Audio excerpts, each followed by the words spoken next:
Bueno, lo que yo iba a presentar son algunas pistas para abordar cuestiones estéticas en el aula. Eh, un poco esto de estas pistas, yo les llamo pistas porque en realidad, ¿qué pasa? Son como tirar posibles chispitas ahí, ¿no? Es decir, y de alguna manera yo lo que quería compartir es que estas pistas están enraizadas en algunas experiencias que son mías, distintas en el tiempo, ¿no? Y una tiene que ver con mi primera experiencia estética o sensible intelectual con un texto, ¿no?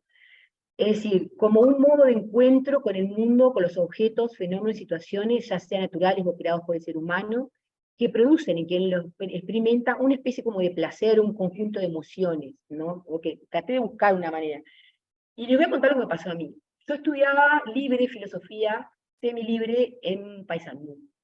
Imagínense, venía acá, entonces, ¿qué pasa? Yo estaba ávida de agarrar y absorber todo lo que pudiera. Entonces me compraba todos los manuales que encontraba para acceder a fragmentos. Y es real, ¿no? Es decir, si bien yo a Nietzsche lo vi en sexto de liceo, ¿verdad? Con un profesor que era muy bueno, el único texto que vimos, me acuerdo de él, fue el de la transformación en el espíritu. Y yo realmente cuando leí este texto por primera vez en este manual, creo que tuve como esa experiencia, ¿no? Que es como media como, no tiene como mucha, por eso yo le llamo capaz una experiencia sensible o intelectual. Entonces yo voy a compartir solamente esto es de Así habló Zaratustra, voy a compartir solamente dos fragmentitos, ¿no? Dice así: los higos caen de los árboles, son buenos y dulces, y conforme caen su roja piel se abre. Un viento del norte soy yo para higos maduros. Así cual higos maduros caen estas enseñanzas hasta vosotros, amigos míos. Bebed su jugo y su dulce carne. Nos rodea el otoño y el cielo puro y la tarde. Ver qué plenitud hay en torno a nosotros, y es bello mirar desde la sobreabundancia hacia mares lejanos.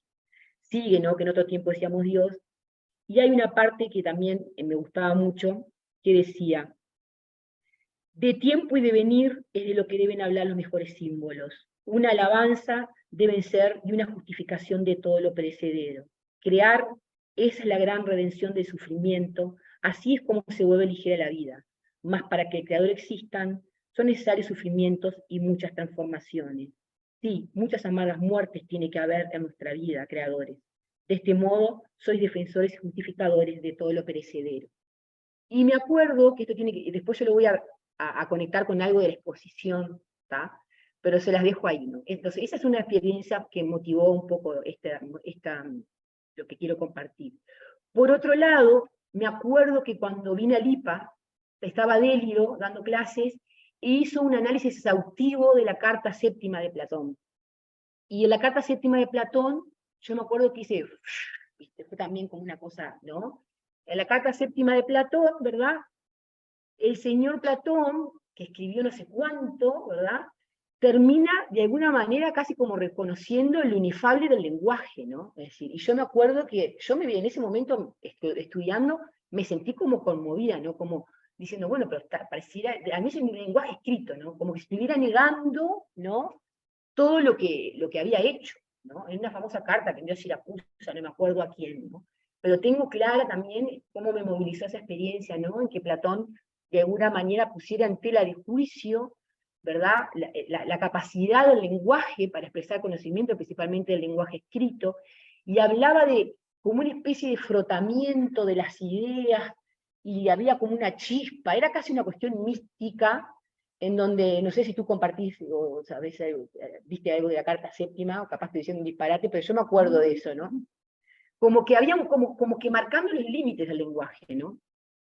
Después empecé a interesarme en un género literario que nunca fue algo con lo que conecté, y fue que a partir de mis intereses feministas empecé a buscar poetas feministas, ¿no? O poetas femeninas. Y empecé a ver, me enamoré de Alejandra Pizarnik, y empecé a ver cómo el poeta lucha con un lenguaje, ¿no? Es decir, parece que luchara con un lenguaje para poder decir, ¿no? Y hay un documental que dicen que en el cuarto de ella tenía un pizarrón donde iba poniendo las palabras, ¿verdad? Entonces iba sacando y poniendo palabras hasta encontrar la palabra adecuada, ¿no? Entonces, pero ella lo vivía eso con una gran desesperación, ¿no? Decir, bueno, ¿qué palabra usar para poder, me imagino, decir o expresar lo que quiero hacer, ¿no? Como una lucha con el lenguaje, ¿no? Y ahí, bueno, esa es otra cosa. Y después me pasó que participé en un programa de radio, donde teníamos un espacio filosófico muy informal, ¿no? Donde abordamos arte y filosofía, y eso me llevó a rastrear vínculos posibles entre arte y filosofía, y las citas que ustedes tienen son las que yo rastreé en su momento, y paralelamente en ese año elegí horas en la Figari. Me tocó dar teoría y filosofía del arte por primera vez, y yo estaba emocionadísima. En un nocturno, y dije, ta, me acuerdo que me compré la historia de la fealdad de Eco, empecé a rastrear cosas porque dije, no voy a trabajar sobre lo bello, vamos a trabajar la fealdad, lo bello me tiene cansada.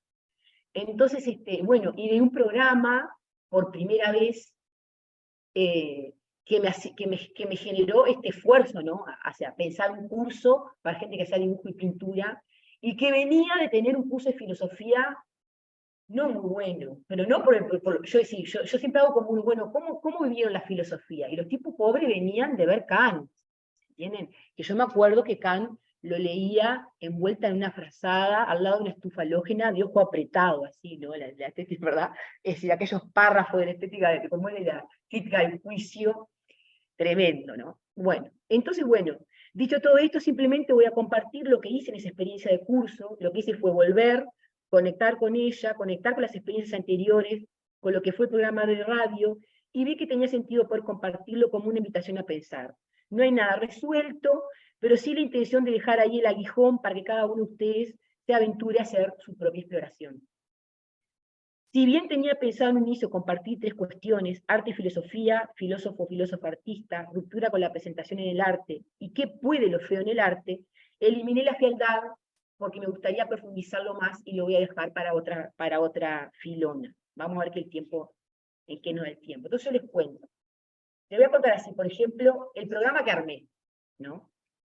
En la unidad 1, arte y filosofía, ¿no? Primero, la filosofía, arte y filosofía. Bueno, retomar la filosofía, las preguntas filosóficas y las respuestas, la pregunta como molesta y desafiante, la filosofía como pensar crítico, qué es crítica, distintos conceptos de crítica, y ahí hacer el puente, ¿no? ¿Puede ser crítico el arte? Entonces, por ejemplo, les hice como actividad, porque yo me metí en la biblioteca de la Figari, hay pinacotecas preciosas, hay láminas, es decir, trataba de yo llevar láminas a veces a la clase. A veces me pasaba que me entraba a la clase y no había nadie, gente, no saben, horrible. Después les contaré esos detalles. Porque el nocturno sé. Después me dijeron que el problema no era yo, que el problema eran ellos, que en realidad mis clases estaban buenas, pero que el problema era que ellos eran bastante boludos, ¿está? Pero que se daban cuenta que yo le ponía onda, ¿no? Y es verdad, cuando iban y estaban, se pasaban cosas buenas, no se daban la oportunidad de ir siempre. Entonces, ¿qué pasó? Yo tuve que tomar una estrategia que fue decir, bueno, empezar a hacer un portafolio de actividades, y si yo no tenía actividades, no había notas. ¿Venís o no venís a la clase? Sabés que hay fichas de actividades. Entonces, bueno, yo les mandé una actividad que era buscar alguna obra de arte y desarrollar una argumentación que muestre sentido crítica de la misma. Es decir, habíamos visto crítica, distintos conceptos de crítica, y que bueno, que se fueran a la biblioteca y que investigaran y que trajeran una obra, en qué medida les parecía que esa obra podía de alguna manera ser crítica. Para buscar conexiones. Después vimos la filosofía como acto subversivo de Marina Garcés, la interrogante por el sentido de lo que hacemos. Entonces, ¿qué significa preguntar por el sentido? Y ahí lo enganché, ¿verdad? ¿Qué sentido tiene el arte para nosotros? Pero primero preguntárselo a ellos, que hacían dibujo y pintura, ¿no? Y encontrarte con que, claro, están haciendo dibujo y pintura en la Figari, y vos preguntás qué sentido tiene hacer arte para vos, y te quedas mudo, ¿no? Porque claramente no te has sentado un rato a hacer esta pregunta, ¿no? Entonces ahí les envía a hacer una reflexión personal, ¿qué sentido tiene para nosotros el arte? Entonces, después empezamos a ver cómo arte y filosofía, empezar a hacer cruces, ¿no? A ver, les sugerí, vamos a hacer cruces entre arte y filosofía, ¿no? A ver, si pueden tener cosas en común, ¿no? Entonces, ¿qué pasa? Empezamos a ver, primero la actividad fue, ¿qué prejuicios, verdad, la gente tiene sobre el arte, ¿no? Entonces ahí lo que salió, y que lo tengo acá por acá, hago una síntesis de lo que salió, que al final arte y filosofía comparten prejuicios similares, ¿no?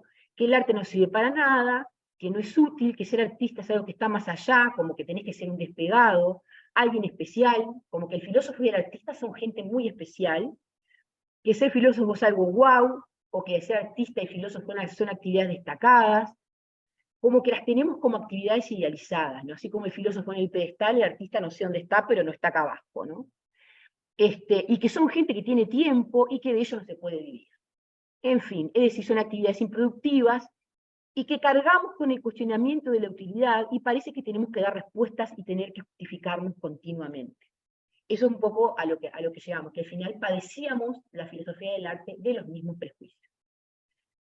Otra cosa es que planteamos en la clase fue que generalmente estamos acostumbrados a tomar el arte en filosofía como objeto, y hacemos filosofía del arte.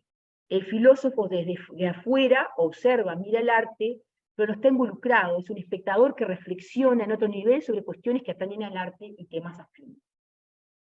Entonces, ¿cuál era la invitación? La invitación era ahora, que les propongo, es ya no mirar el arte desde afuera, sino pensar el encuentro, los cruces o complementariedades entre el arte y filosofía. Lo que nos lleva a cuestionar qué presentaciones hacemos de la filosofía en nuestras prácticas, y me incluyo. Esta exposición me interpela a mí misma hace mucho tiempo, ¿no? Esta idea de que presentamos a la filosofía siempre como racional, como argumentativa, ¿no? Y esto nos lleva enseguida al cruce entre pensar y sentir, ¿no? La filosofía se piensa, el arte se siente, ¿no? Si partimos desde los prejuicios. El ejemplo, ¿no? Por ejemplo, salimos de una conferencia. Nadie pregunta, ¿qué te pasó? ¿Qué sentiste? Sino que preguntás, ¿qué entendiste? Y te puedes decir, no entendí nada. Podés ir a un museo y alguien dice, no entendí nada. Ah, pero había que sentir. O yo decís, pero ¿cómo que no entendiste? Vos tenías que sentir. Ah, había que sentir, te dicen. No entendí nada, ¿no? Entonces, ahí tenemos como esa cuestión, bueno, ¿qué tengo que hacer con un nuevo museo? Entiendo, siento, abro mi sensibilidad, tengo que pensar, pero generalmente en una conferencia de filosofía no preguntás, ¿qué experiencia tuviste? ¿Te atravesó algo en términos de lo sensible? Generalmente no pasa. Esto nos lleva inmediatamente al cruce entre pensar y sentir. Entonces, ¿qué pasa? Lo que hice fue elegir para compartir con los estudiantes citas que ustedes tienen allí, que las compartí, ¿verdad? Donde justamente las citas elegidas son parte de una filosofía que no es la mayoritaria o la que está a disposición de nuestra formación docente, en tanto han intentado operar una ruptura con esto de sentir, el pensar, la disyunción entre lo intelectual y lo sensible, ¿no? Romper con un modo de hacer filosofía o formas de pensar ancladas en esa disyunción intelectual sensible, y que se replantean esto del arte y la filosofía motivados por la búsqueda de nuevos modos de pensar, pero en relación a la vida. Es decir, están preocupados en que el pensar tenga efectos para introducir horizontes vitales, modos de vida y pensar la dimensión estética de la vida. Algo que no, hasta lo cual no voy a llegar, pero que nos abre la pista, que podemos trabajar la dimensión estética de la vida. Pero es importante decirlo porque nos abre a otra dimensión, ¿no? La estética de la existencia o la existencia como fenómeno estético. Y las citas que elegí fueron citas de Nietzsche y de Gilles Deleuze. ¿Qué pasa? Esto que dice que buscar modos de pensar y esto de que la preocupación de que el pensar tenga efectos, ¿verdad? Yo lo conecto con esto que les leí, ¿no? ¿En qué sentido lo conecto con esto que les leí? Porque aunque ustedes no lo crean, mientras yo estudiaba, y no es autoayuda, para mí no es autoayuda, mientras yo estudiaba sola ya en el campo filosofía y venía a las clases a veces de acá de oyente, me tomaba un pasaje para venir y Delio a veces no venía, y yo llamaba de mañana y me venía de Paysandú, ¿viste? Para tener clases en el nocturno. ¿Qué pasa? Vos en ese estudio solitario a veces hay momentos en que como que no sentís confianza en tu potencial, ¿no? En tu capacidad, ¿no? Y yo me acuerdo de que este texto tenía un efecto en mí, y yo este texto lo leía porque era como un texto que me que me reposicionaba, no sé cómo explicar, como que no quiero, porque no quiero, para mí no es autoayuda, porque no hay que tenga efectos para la vida, es decir, que me permitía tener otra perspectiva en el momento, ¿no? Es decir, bueno, hay dolor, hay sufrimiento, ¿verdad? Pero yo capaz que soy el higo maduro que se está abriendo y no sé, ¿se entiende lo que estoy diciendo? No sé cómo explicarlo. Me daba fuerza, me daba una fortaleza para poder decir, no, Adelina, de percibirte de otro modo, tenés capacidades, tenés potencialidades, quiere decir que ese texto tenía un efecto vital, me parece. No sé si comprenden lo que más o menos quiero decirle. Y me pasó varios tiempos, lo leía de verdad. Cuando estaba así, en esa desesperación de decir, me parece que yo con esto de filosofía semilibre no voy a poder, lo leía, y Nietzsche me levantaba, así, ¿viste? Me daba como otra perspectiva de las cosas. Cuestión es que el planteo filosófico es en pocas palabras, tanto de, si uno tuviera que hacer una síntesis apretada, ¿no? Ahora vamos a ver las citas. El planteo filosófico es en pocas palabras considera el pensamiento como creación y no separado de la sensación y de lo sensible. Nuestra formación en su selección programática normalmente transcurre por determinadas formas de pensamiento, modos de pensar en filosofía, y estos pensadores se replantean el arte y la filosofía en relación a otros modos de pensar filosóficos que no siempre están a la mano o a disposición en los lugares que nos forman. Les pregunto, ¿alguien vio a Gilles Deleuze en su formación? No. ¿En la universidad dan Gilles Deleuze? No sé. No sabés. Pregunto, no sé. Yo Nietzsche, por ejemplo, si bien lo vi en sexto de filosofía, fue un autor que lo abordé por mí mismo. Y de eso estoy empezando ahora, ¿no? Lo que me motiva es abrir a la complejidad a la filosofía misma y cómo se piensa a sí misma, cómo piensa la filosofía, con qué herramientas, qué posibilita el pensar y el pensar nuevo. Repensar el aspecto aparentemente exclusivamente racional en detrimento de lo sensible. Repensar los diferentes estilos y registros del discurso filosófico. También, ¿por qué no pensar incluso la insuficiencia del lenguaje filosófico y en qué medida puede amplificarse si empezamos a pensar el pensar como un arte de pensar, entender, sentir y vivir el concepto como en la propuesta de Gilles Deleuze? Y que acá me agarro del filósofo del bigotudo, ¿no? Del filósofo de martillo de Nietzsche, cuando en el ocaso de los ídolos nos dice, que esto lo he trabajado a veces en el liceo. Nada posee tan ingenua fuerza de persuasión como el error del ser, tal como fue, por ejemplo, formulado por los eleáticos.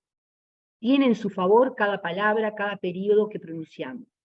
Los mismos adversarios de los eleáticos sucumbieron a la seducción de su concepto del ser.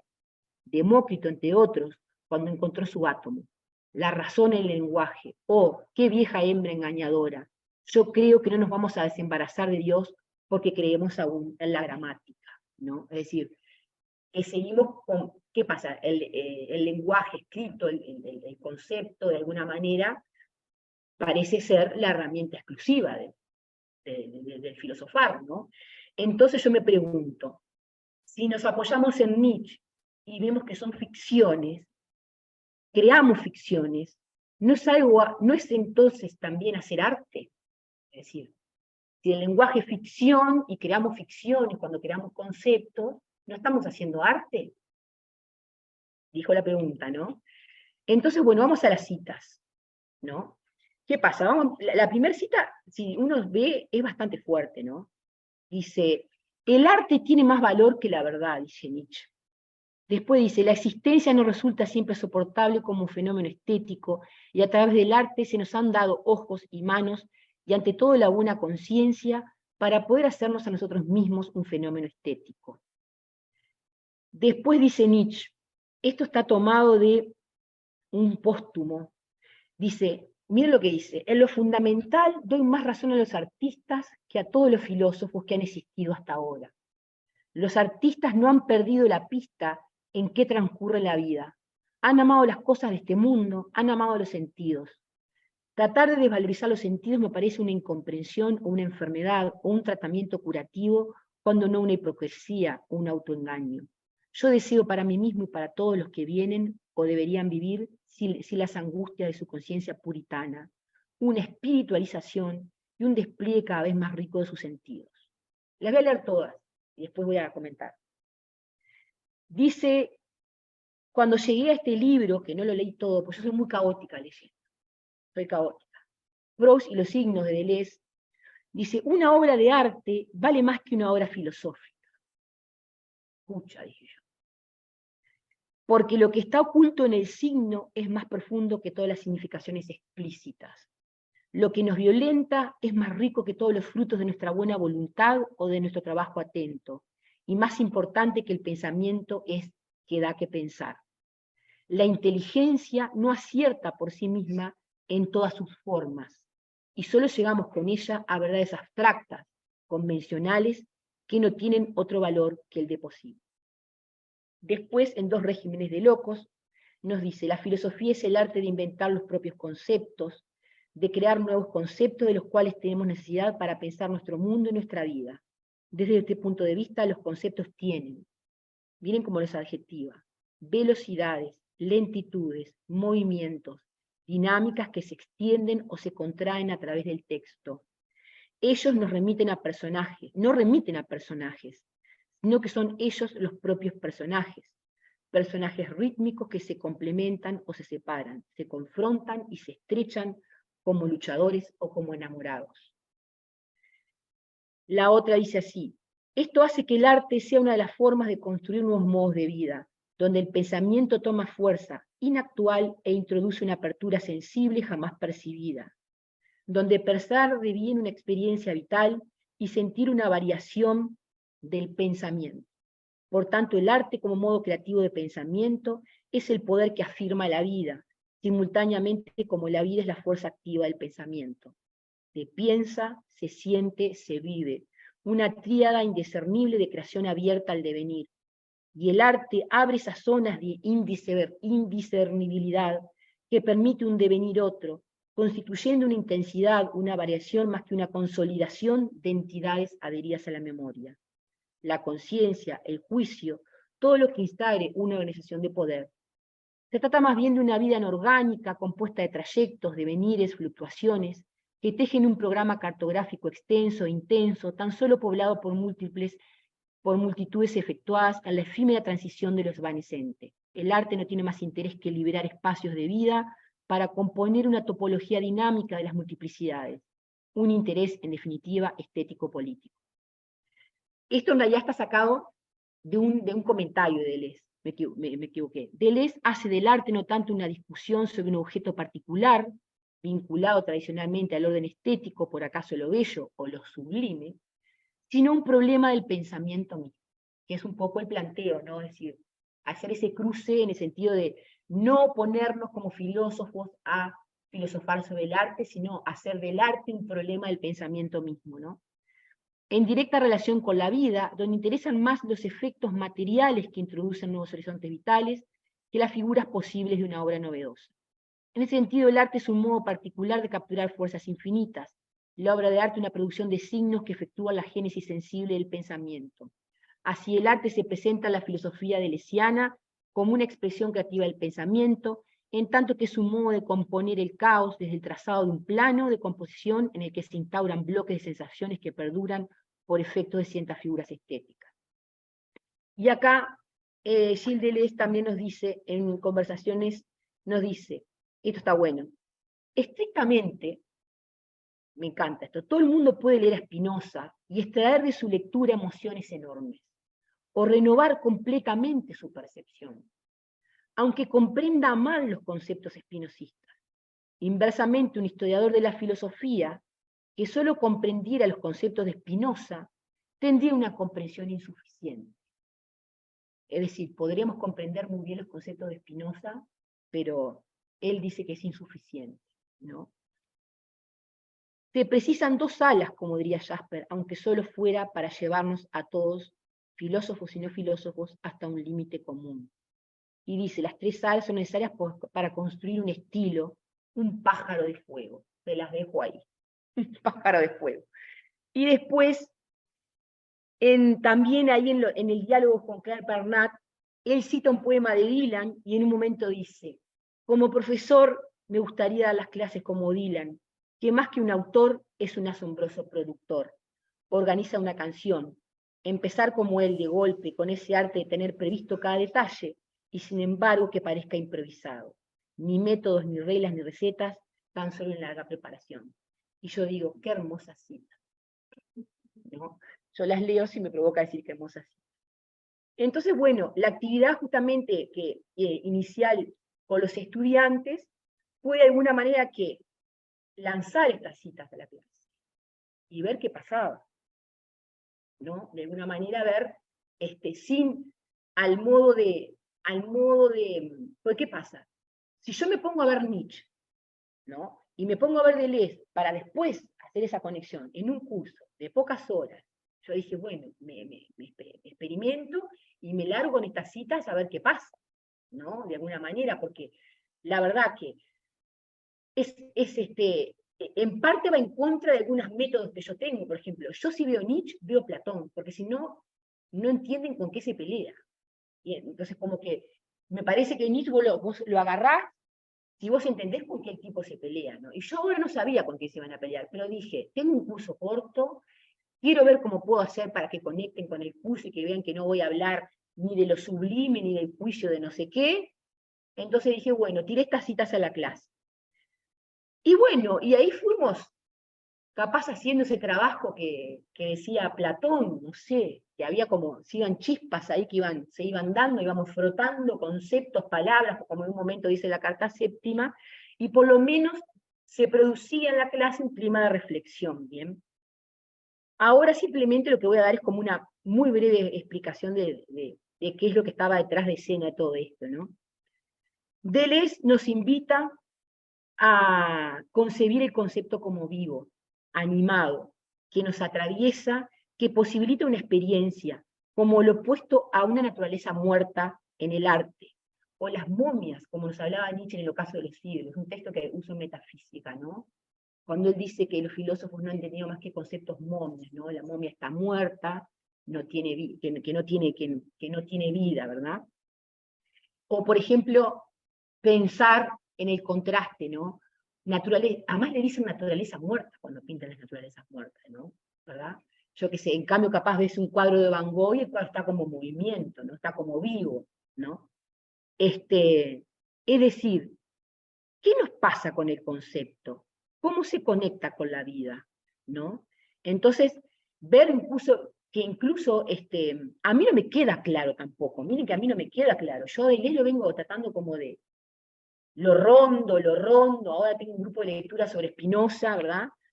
Pero sí entiendo esto de que no sé, de que no podemos, de esta intención de trabajar la filosofía, ¿no? Obviamente que no para repetir filósofo, ni siquiera para comprenderlo, pero para que realmente nos atraviese y nos pase algo, ¿no? Como dice, para que nos abra horizontes vitales, para que de alguna manera yo pueda salir, haya una conmoción, ¿no? Que nos pase algo, ¿no? Deleuze a veces es muy duro, ¿no? Él dice que, por ejemplo, Descartes no lee porque no le mueve un pelo, ¿no? Los cartesianos se lo deben querer comer, ¿no? Yo me acuerdo que tenía un profesor de didáctica en el IPA, no voy a decir cuál es el nombre, que decía estos franceses, y escriben un montón y no dicen nada. Era un filósofo analítico marxista, era un profesor analítico marxista, sí, ¿no? Entonces, bueno, parece que a él no le decían nada. En cambio, yo leo textos, yo empecé a leer Mil Mesetas y me rompía la cabeza, ¿viste? Me rompía la cabeza y cuando el tipo decía estamos cansados de las raíces, me parecía maravilloso. Aunque había párrafos que no entendía nada, ¿no? Entonces, para que la filosofía vuelva a ser el arte de los conceptos, Deleuze pone el acento en el carácter artístico de la actividad filosófica, en el carácter artístico del filosofar, como todo arte se define sobre todo por la creación, en todos los sentidos y dimensiones imaginables, para hacer posible pensar lo aún impensado o impensable. Bueno, yo esto lo dejo, lo tiro, es decir, el propósito es cuestionar que siempre presentamos a la filosofía, pensar crítico, racional, argumentativo, ¿no? Que es la forma más cómoda que nos queda de pensar la filosofía, y a mí me pasa también que siento que si yo presento la filosofía de esta manera, los voy a entreverar, Chile.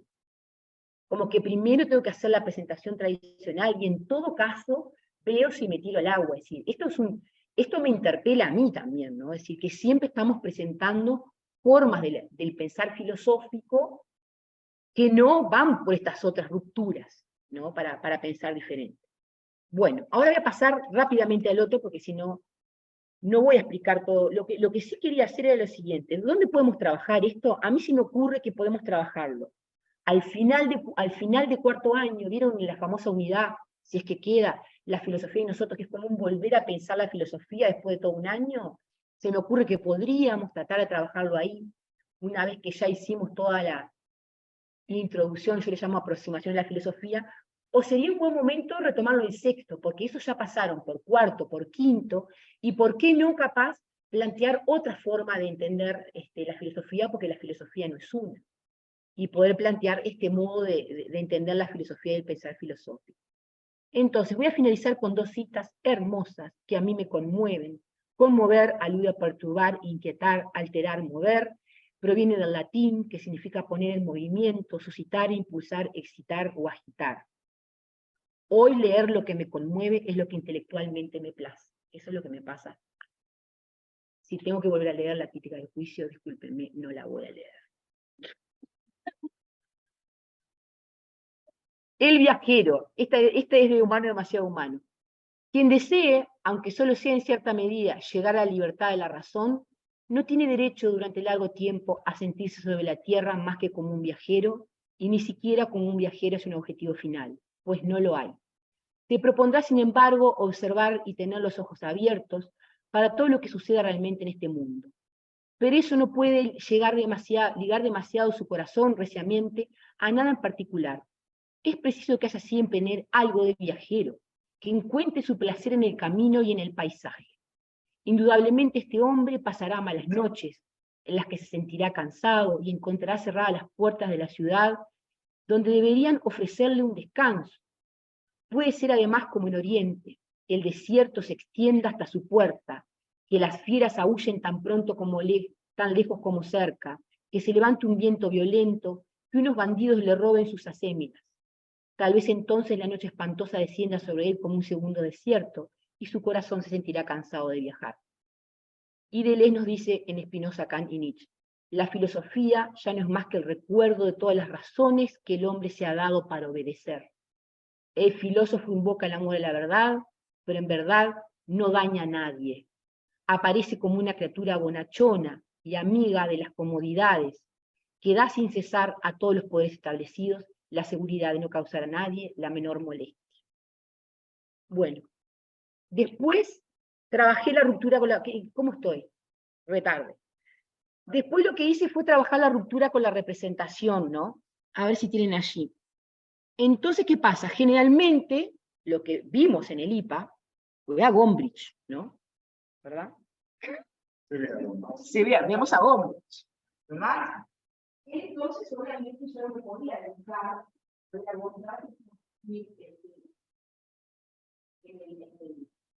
no me podía dejar de Gombrich, ¿no?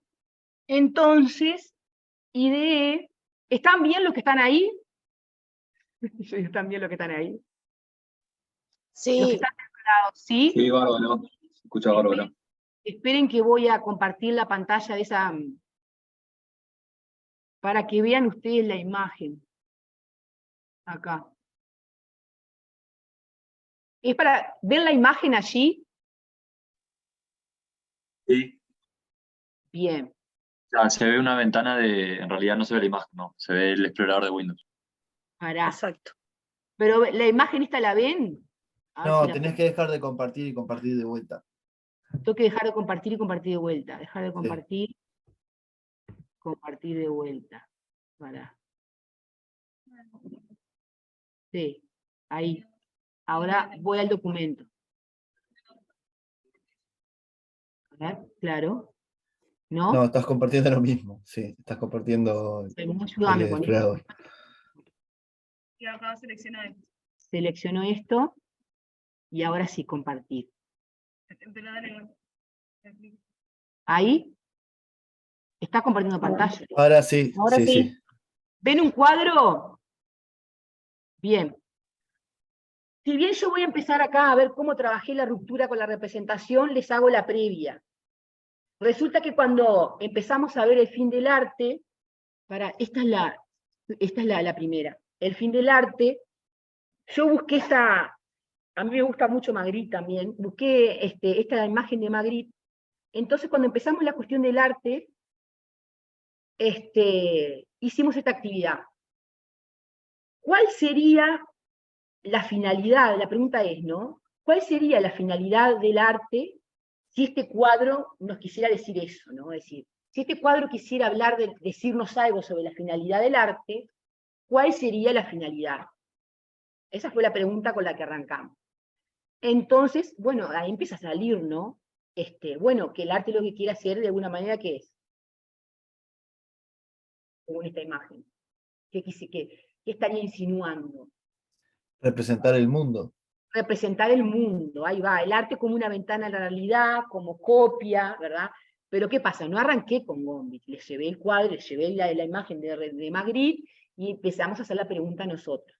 Y bueno, y ahí vimos un pequeño fragmento de Gombrich, porque acuérdense, grupo inestable, faltaban, etcétera, etcétera, ¿no?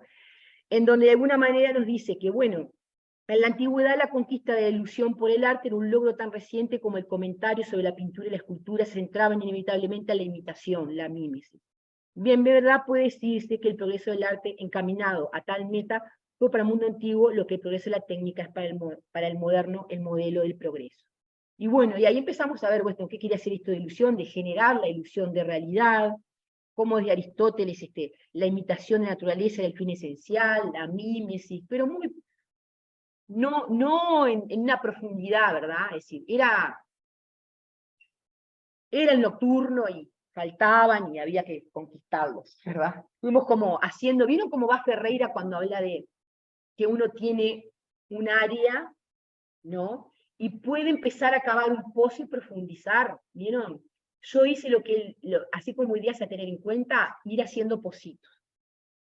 Ir como haciendo pocitos, abriendo ventanas, y que después el destino a ellos los llevara a donde fuera, pero por lo menos habría ventanas, ¿no? Una cosa así. No podés ponerte a ver Gombrich en el nivel que lo vemos en el IPAI. Entonces después empezamos con la ruptura con la representación, ¿no? Entonces ahí hicimos el propósito mío para ver la ruptura con la presentación fue acudir no solo a textos de filósofos, sino también a otras producciones, principalmente de artistas que se han dedicado a escribir y pensar sobre lo que hacen, ¿no? Y no solamente recurrir a la voz de los artistas. Entonces ahí yo empecé para empezar la ruptura con la representación, esperen que voy a bajar el documento, tomé otra obra de Magritte, que está allí, ¿la ven? A ver que se las paso, ¿verdad? Entonces como que hicimos el mismo ejercicio, ¿no? Es decir, ¿qué nos podría estar queriendo decir? Y Magritte en contraste con la otra, ¿no? ¿Qué nos podría estar queriendo decir, ¿no? Magritte dice, en esta actividad te propongo considerar otro cuadro del mismo pintor, pero ahora pensando en qué sentido esta obra problematiza la idea del arte como representación de la realidad o como mímesis. Es decir, si la problematizaba. Es decir, porque en realidad, de alguna manera, si uno se pone a mirar, bueno, por la ventana vos vas a ver ese recorte. En cambio acá parece que hubo una continuidad, ¿no? En la misma y en contraste con la anterior puede haber algunos guiños sugerentes para iniciar este camino de replantearnos la finalidad anterior, ¿no? Entonces, bueno, ahí empezó a surgir ir más allá de la ventana, ampliar la realidad, ¿no? Entonces, puedo decir, bueno, ¿puede el arte no ser más la representación de la realidad? ¿Qué podría ser el artista? Y bueno, ahí empezaron entonces, ahí planteé una segunda actividad, y en vez de tomar un filósofo, tomo la frase de Paul Klee, que dice, el arte no reproduce lo visible, vuelve visible. Y con esa frase, nomás, ya arrancamos la ruptura con la representación. Vemos qué tiene para decirnos el artista Paul Klee y qué nos permita repensar o problematizar el fin del arte como representación de la realidad. Esta frase del artista se encuentra en su obra Confesión Creativa, un texto de 1920, época de plena madurez. Es una obra de reflexión sobre el proceso artístico acerca de cómo se despliega la construcción de una obra, y una declaración rotunda de intenciones sobre la finalidad del arte. Los invito a explorar su significado posible. Esto era lo que les planteé a los estudiantes. Entonces, desarrollar el significado de esta frase. Bueno, ¿cómo la traducirían ellos? ¿Qué quiere decir esto de que el arte no reproduce lo visible, vuelve visible? ¿Qué puede volver visible el arte? Y ahí empezaron a salir cosas. Emociones, que el arte podría hacer visible emociones, que en realidad no las vemos, la imaginación, una ficción, el pensamiento, una mirada particular sobre algo, un problema, y ahí fueron saliendo cosas de ellos mismos, ¿no? Que el arte no tenía por qué representarlo, sino que podía ver con qué elementos podía hacer eso otro, ¿no? Entonces ahí hizo otro ejercicio. Las siguientes imágenes, esperen que lo voy a bajar acá, porque si no, no lo van a ver. El otro ejercicio fue este. Las siguientes imágenes corresponden a esculturas de un escultor francés, Bruno Catalano. Se lo referencia por sus esculturas surrealistas. En este caso, esas piezas son piezas de una serie llamada Los Viajeros. Y el ejercicio era, aplica la idea de que esta escultura, ¿qué hace visible? ¿En qué sentido sería un arte que trasciende el realismo o la mímesis? Porque si bien hay una mezcla, ¿no? Hay como algo que está queriendo visibilizar, pero incluso visibilizar a través de la invisibilización, porque vieron que a los personajes estos les faltan pedazos. Son así las esculturas, ¿no? Están como que le faltan pedazos. Bueno, hay una ausencia ahí. Entonces ahí empezamos a ver que de alguna manera el viajero tenía que ver con los inmigrantes, además estaban puestas en un puerto. Entonces empezamos a ver que esos huecos, qué podían significar, ¿no? Que es bueno, que como que se llega el tema de los inmigrantes, ¿no? Es decir, que de alguna manera como que pierden, ellos empezaron a interpretar, ¿no? Como que dejan, vienen como con un vacío porque dejan toda una parte de ellos, no sé, empezaron a ver como varias interpretaciones, que eso era interesante. Así describe Ana Maite el trabajo de Bruno Catalano en la web del artista. Una maleta, un hombre, él la agarra y se lanza hacia lo desconocido, un viaje voluntario, un horizonte que abraza y se antoja infinito a un viaje forzado por el exilio y el sufrimiento, la búsqueda de la libertad, guiado por la supervivencia. Bueno, esa es la interpretación que hacía, pero los chiquilines hicieron sus interpretaciones también, ¿no? El viajero de Bruno Catalano es ese hombre abandonado a sí mismo, un hombre impulsado hacia la infinitud del tiempo y del espacio. Su casa no es más que su maleta, y su ser progresivamente va poco a poco despojándose de todo lo que creía necesario, de todo su yo. Bueno, ya hace la interpretación, pero lo interesante es cómo los chiquilines van haciendo la interpretación, ¿no? Y después, acá me va a ser un poco capaz muy difícil, conseguí un video de Témamo 2, no sé si se pronuncia así, que lo tengo acá, y tengo marcado el número, porque no podemos verlo todo, ¿no? ¿Qué pasa? Témamo 2 es un fotógrafo conceptual. Ustedes no se sabían que la fotografía en su momento puso en crisis el arte, porque si ya había una herramienta que permitía capturar la realidad tal cual es, ¿qué van a hacer los pintores? ¿No? Y hay teorías hay algunas que dicen que el problema era económico, porque, claro, porque había gente que se dedicaba a ser retratista, ¿no? Y a pintar cosas realmente porque la gente quería tener las cosas en sus casas colgadas, y para eso cobraba, ¿no? Pero que en realidad no es solamente económico, ¿no? Sino que también la aparición de la fotografía, si bien en un momento parece que el arte iba a morir, ¿verdad? Produjo otras cosas. Yo recuerdo que en un curso de historia del arte que hice en un taller en Paysandú, por ejemplo, a partir de la fotografía, los pintores aprendieron a cómo se dibujaba realmente un caballo corriendo, ¿no? Porque ustedes ven caballos corriendo antes, y estaban así, miren, caballos de carrera, todos así, ¿no? Y sin embargo la fotografía les permitió ver bailarinas en movimiento, a este pintor que se llama, bueno, voy tratando de cerrar. Cuestiones que este recurso de video es difícil, rápido. ¿Están aburridos? Bueno, este video de Témamo 2, ¿qué pasa? Está buenísimo porque él es un fotógrafo que no se dedica a fotografiar la realidad, sino que la fotografía es una creación. Entonces él, a partir de objetos cotidianos, no sé si ustedes lo conocen, a ver, vamos a ver si encuentro el video. Lo tengo acá. Se supone que puse todo en la carpeta, pero tengo que dejar de compartir, ¿no? Dejar de compartir. Entonces la idea era, el ejercicio era que ellos vieran todo el video de Llamámonos y encontraran en su discurso elementos, ¿verdad?, de su discurso que de alguna manera justamente pusieran en jaque o dieran cuenta de esa ruptura con la representación. Y más aún en la fotografía, donde creemos que de alguna manera con la fotografía lo único que podemos hacer es captar la realidad. Y acá en el minuto 14:40 dice que él un día fue a la facultad haciendo fotografía y un profesor de arte, vinieron pocos, no se sabe por qué, y los tiró adentro de una habitación con 2 carretes para sacar fotos, habitación vacía con una bombita de luz, ¿no? Entonces, ¿qué pasa?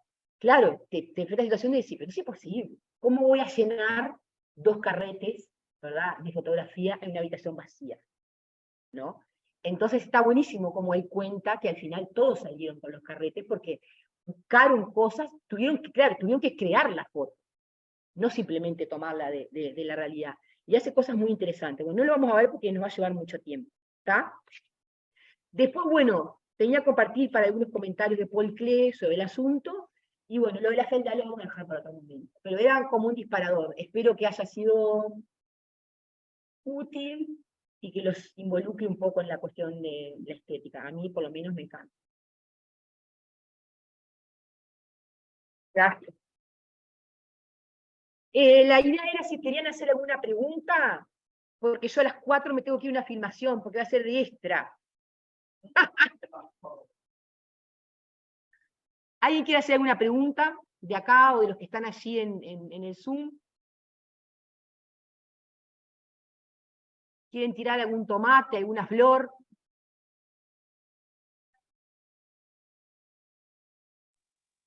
Preguntas no, Adelina, agradecerte por la presentación, me gustó, me dio ideas también. Te agradezco. Bueno, gracias. Es la idea, es la idea. ¿Qué pasa? En la carpeta de las Olimpiadas, lo que vamos a hacer este año para movilizar un poco más a los profesores, porque es difícil hacer un curso y a su vez involucrarte en la filosofía. Cuando hagamos el lanzamiento, les vamos a contar que va a haber una carpeta donde vamos a subir, por ejemplo, fichas, contextos. El tema es que, claro, que el gran famoso tema es que cuando uno elabora una ficha, hizo todo un trabajo detrás, ¿no? Que ustedes tomen esa ficha, bueno, como una sugerencia, como un disparador, y ver realmente cómo pueden manejarlas, pero vamos a subir textos, selecciones de textos, imágenes sugerentes, videos, así que a eso se puede acceder. Yo, por ejemplo, mis fichas las voy a poner a disposición, y ya tenemos la carpeta armada con cosas. Le falta todavía. ¿Está?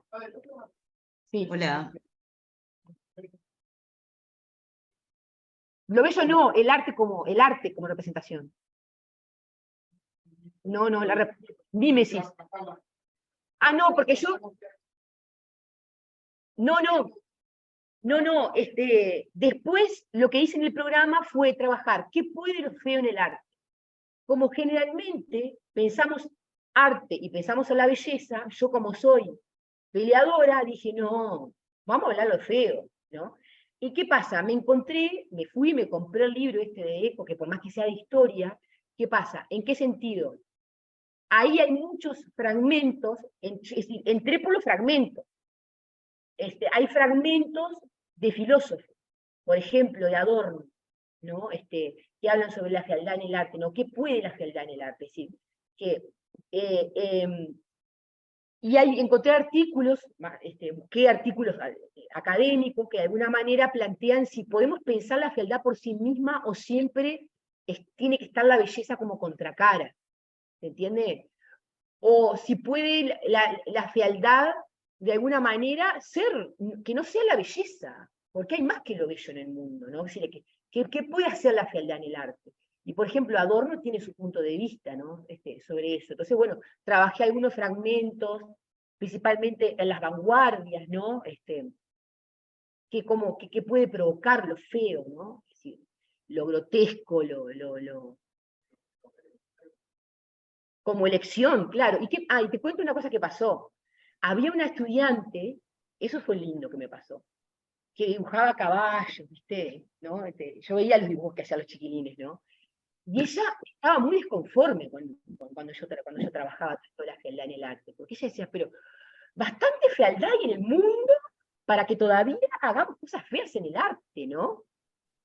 No compatizó, pero me dijo al final del año, mire profesora, que si bien yo voy a insistir en que a través del arte yo tengo que aportar belleza, yo igual entendí lo que usted quiso decir.